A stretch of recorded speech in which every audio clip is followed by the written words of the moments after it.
Today in our 2017 Dodge Journey, we'll be having a look at our best trailer hitch options. Okay, we have 4 different hitch options here today. All of these are Class 3 2x2 inch receiver hitches. Up top, we have the etrailer.com hitch. Then we have our CURT hitch. We have a Draw-Tite hitch. And then we have another Draw-Tite hitch. First off, we'll give you a brief summary. As far as appearance goes, we found the Draw-Tite hitch, which is hidden behind the fascia, to be the clear winner here because it is the most hidden and offers the most appealing look on our vehicle. As far as recreational use goes, we found the Draw-Tite hitch that's hidden behind the fascia to be the winner here because it does offer the most ground clearance and the hitch pin hole is the furthest away from the back bumper. As far as towing goes, we found the Draw-Tite hitch, which is visible underneath the bumper, to be the winner here because it does support the use of weight distribution and it does have the additional mounting bracket already included on it. It's one less thing we have to worry about purchasing. Now, as far as weight capacities go, we found all of our hitches to be about a tie here. And the reason for this is depending on how you're using your hitch. If you're using it for a trailer purpose, then the 3 that are visible underneath the fascia are best for you. But if you're using your hitch for a cargo carrier or bike rack, a non-trailer application, the Draw-Tite, which is hidden behind the fascia, wins here. Now, for my personal opinion, if I owned a Dodge Journey and I was looking for a hitch for it, I would go with the Draw-Tite that's hidden behind the fascia, simply because it does look the best in the vehicle.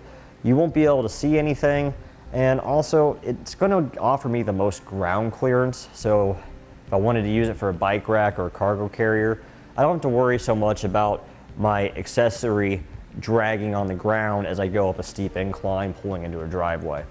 The first biggest difference that we notice between our hitches here today is in regards to appearance.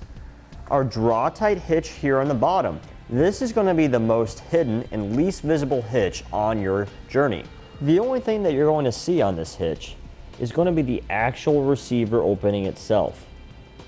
The entire frame of the hitch will be hidden behind your rear fascia.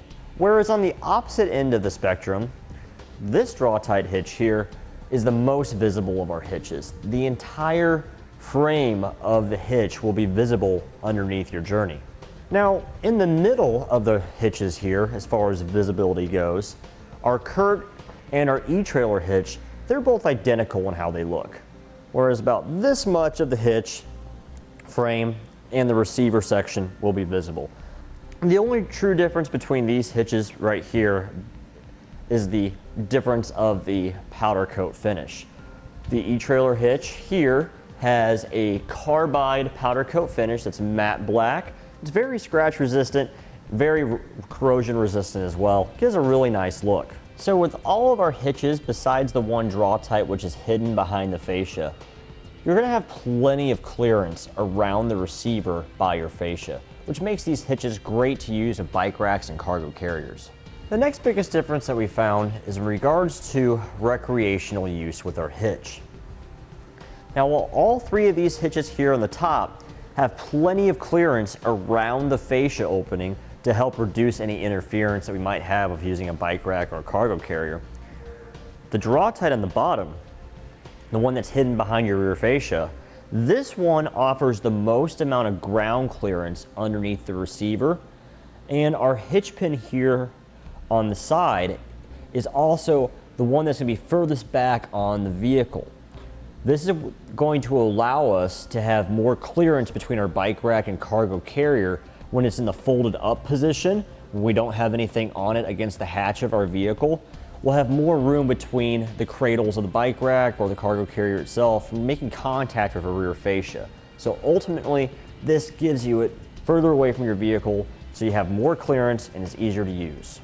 The next biggest difference that we found between our hitches is in regards to towing. If we have a look at our more visible Draw-Tite hitch, we have this bracket which is welded on, and this serves as an attachment point for any of our wiring harnesses. If we're towing a trailer, we need to have a functional lighting system on it. Now, while it's a nice feature that this Draw-Tite hitch has that already available on it, keep in mind we do have other solutions available on our website as far as brackets go that can attach to our other 3 hitch options One such option that we have available is part number 18140, and this will clamp around the frame of your hitch, thus giving you an attachment point for either your 4-pole flat or your 7-way RV connector to hook up to your trailer. The next biggest difference that we found between our hitches here today is in regards to weight capacity. Our etrailer, the CURT, and the Draw-Tite that's visible, these 3 hitches all feature the same weight capacity with a 400-pound max tongue weight rating, which is the amount forcing down, and a 4,000-pound max gross trailer weight rating, which is the amount it can pull. They all support the use of weight distribution here, and we're using that with our trailer. The numbers don't change, they stay the same, so just keep that in mind. And with our Draw-Tite hitch, which is hidden behind the fascia, this one features a 525-pound max tongue weight rating. Its max gross trailer weight rating is 3,500 pounds. Also, this hitch does not support the use of weight distribution. So if you're planning on using that with your trailer, with this hitch, you can't. Just keep that in mind. Also, where these numbers are really important, the tongue weight rating, a lot of cargo carriers out there are capable of supporting up to 500 pounds. So by having the ability to use up to 525 pounds, you can take full advantage of your cargo carrier. With the other 3 hitch options here today, with their capacity being limited to 400 pounds, you could only use 400 pounds on your cargo carrier. As far as similarities go between our 4 hitches here, they're all class 3 2x2 inch receivers, which means they're the most versatile hitch on the market for your journey. You'll have the most options of cargo carriers, bike racks, and ball mounts. So whatever accessory you're looking for your journey, you'll be able to find one here at eTrailer that'll fit one of these hitches. Now, all of our hitches feature the industry standard 5/8 of an inch diameter hitch pin hole, and that's what you'll secure your hitch mounted accessories with a pin and clip. Our Draw-Tite hitch, which is more visible, has an additional hole here, and that's for a J-pin stabilization device. And that's an anti-rattle device that helps take away the annoying shake, play, and rattle out of what's in your receiver. Our other hitches don't have the J-pin hole, but they do still support other forms of anti-rattle devices, which we have available on our website.